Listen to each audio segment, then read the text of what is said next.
Buenos días, mi nombre es Diego Rabrales del grado 11C y a continuación les voy a presentar mi exposición acerca de la guía de religión del segundo periodo. Para esta exposición voy a presentar diapositivas que tendrán los temas vistos en la guía. Bueno, continuando con lo dicho, yo voy a hablar, el tema es etapas de la historia de Israel, el Antiguo Testamento. Este se divide en 7 etapas, yo les voy a hablar de cada una de ellas. Primera etapa, los orígenes, patriarcas y matriarcas, éxodo, modelo piramidal. Estos son los inicios del pueblo de Dios, es la época de los patriarcas en Canaán y Egipto, donde se han formando los 4 grupos que darán origen al pueblo de Israel: mosaico, abrahámico, sinaítico y apirú. Bueno, este habla también, como muestra en la diapositiva, de hechos y comentarios, que parece a finales del siglo IX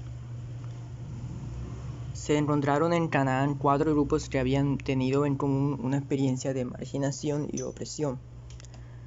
Los apirú o shashu son grupos campesinos cananeos que se habían sublevado y se habían liberado del sistema de impuestos de los reyes, refugiándose en las montañas. Son asaltantes a sueldo, mercenarios, guerrilleros.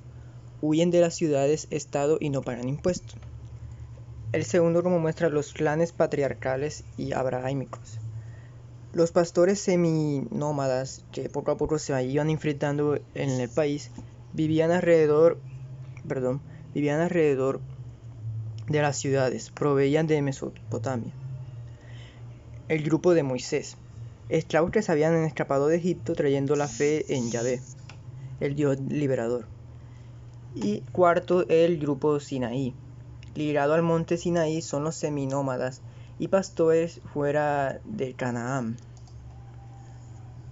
Bueno, ahora viene la segunda etapa, que son las tribus y el modelo tribal. Hechos y comentarios.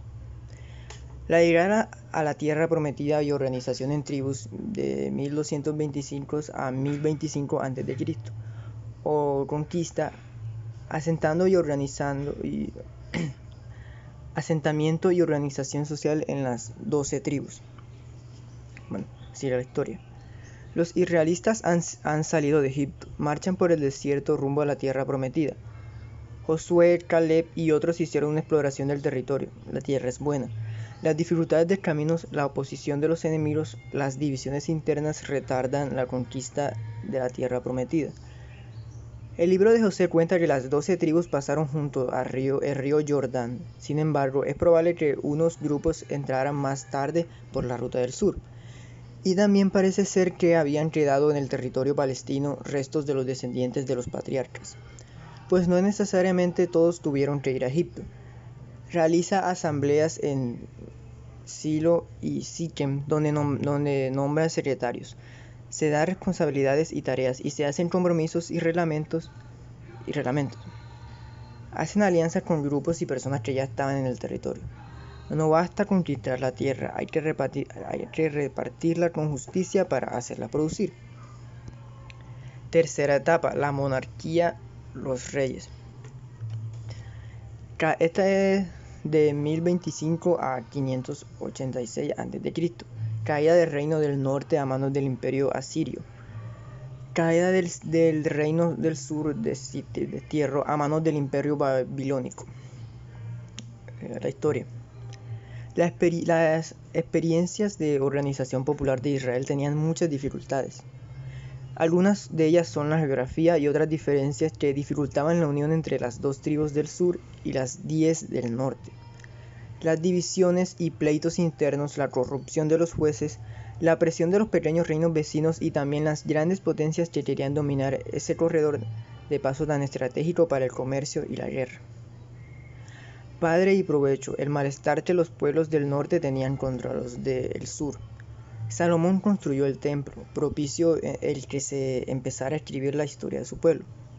Judá, con su capital Jerusalén, en el reino del norte, la mayoría de los reyes que hubo tomaron el mal camino e hicieron alianzas y concesiones a los reinos vecinos y también en materia religiosa. Por eso se levantaron los profetas para denunciar las injusticias e idolatrias que habían. Elías y Eliseo en el siglo a.C. y después Amós, Oseas, Isaías y Miqueas en el siglo VIII a.C. Los asirios, un imperio muy poderoso de Oriente, los ataca y cae en Samaria en el año 721 a.C. El reino del norte, Israel, duró 210 años. En el reino del sur también la mayoría de los 18 reyes hicieron el mal ante los ojos de Dios, con excepción de Ezequías y Josías, quienes apoyaron a los profetas y a algunos sacerdotes en hacer la reforma religiosa y política. Así la cuarta etapa, el exilio o destierro a Azaria y Babilonia. También se llama impacto del destierro para Israel. Historia. Al caer la ciudad, el destierro fue el más general, aunque dejaron a algunos pobres como esclavos en su propia tierra para trabajar en las viñas y campos. La vida del destierro fue, como es siempre, muy dura.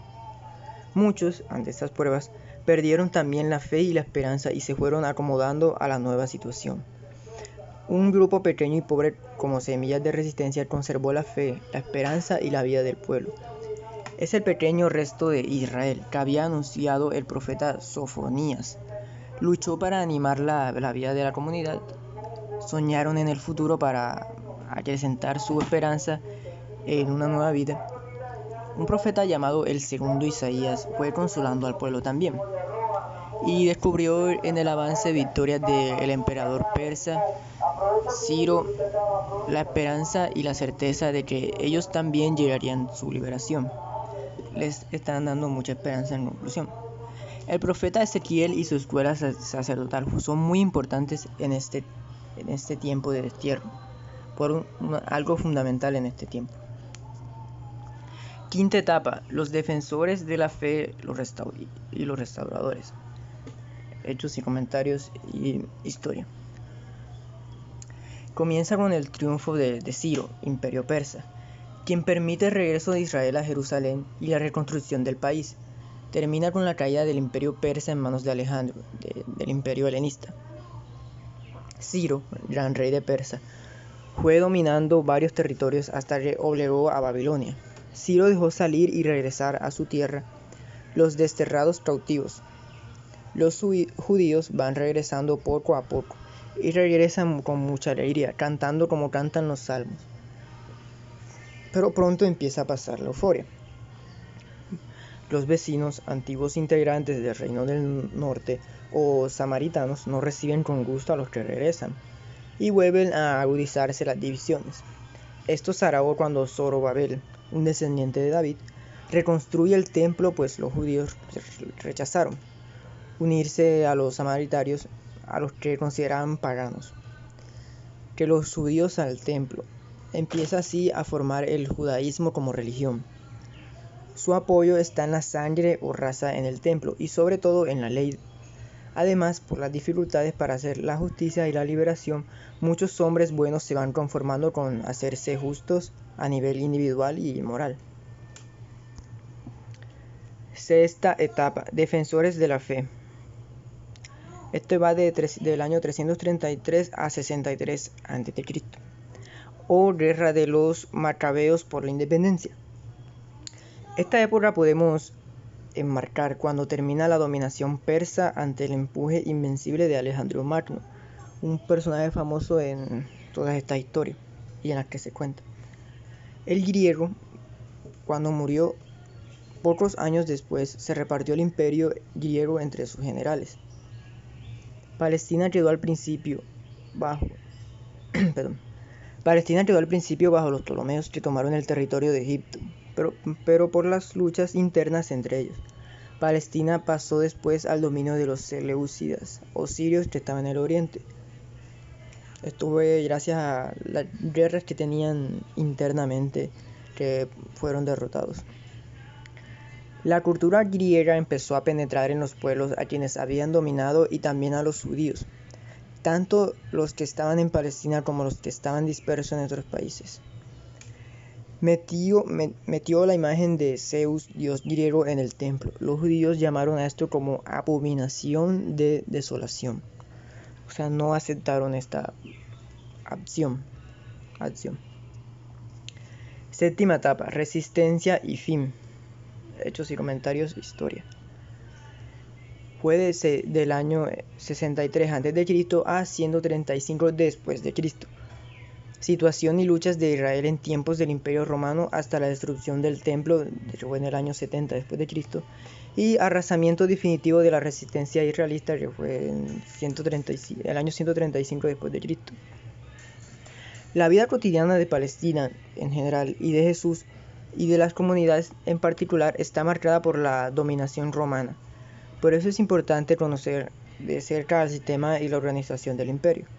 Roma se hace presente en Palestina por medio del general Pompeyo, quien interviene militarmente en un conflicto entre los herederos de las dinastías de los Asmoneos. En los territorios dominados por Roma, fuera de Palestina, crecía un sentimiento antijudío.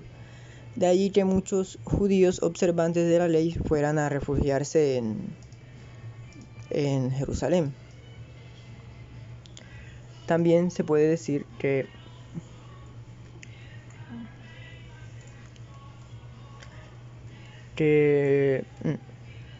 el dominio sobre Palestina, o sea, el dominio del Imperio Romano sobre Palestina. Las fechas que ocurrieron, o sea, los hechos que fueron pasando. Del 63 al 37 a.C. se da la lucha por la libertad. Del año 4 a.C. a 41 después de Cristo, Palestina está dividida. Del año 41 a 44 después de Cristo, Agripa, la primera reina sobre toda Judea. Del año 44 al año 66 después de Cristo, preocupadores romanos se van hacia Palestina. Del año 66 al año 74 después de Cristo se da la primera gran guerra contra Roma. Del año 47 al año 132 después de Cristo se celebra el Sanedrín de Jamnia. Y del año 132 al año 135 después de Cristo acontece la segunda gran guerra contra Roma. Bueno, los movimientos populares que se dieron en esos tiempos. El movimiento de Jesús no fue el único movimiento contra el Imperio Romano, sino fueron varios. Por ejemplo, la lucha popular es del 6 al 48, en la que se destaca Judas de Galilea y Teudas. El otro movimiento es el movimiento de Jesús, que arranca en el año 26, surge con la predicción de Juan Bautista, continúa la predicción de Juan Bautista continúa con Jesús. La lucha de los sicarios hasta el año 70. Y último movimiento, que fue desde la caída de Jerusalén en el año 77 hasta 135, los líderes y movimientos populares como celotas, sicarios y las fuerzas de Juan Gisala articularon una resistencia de gran poderío que solo pudo ser aplastado por las regiones romanas. Bueno, eso fue todo la exposición. Espero que haya sido de su agrado y total entendimiento.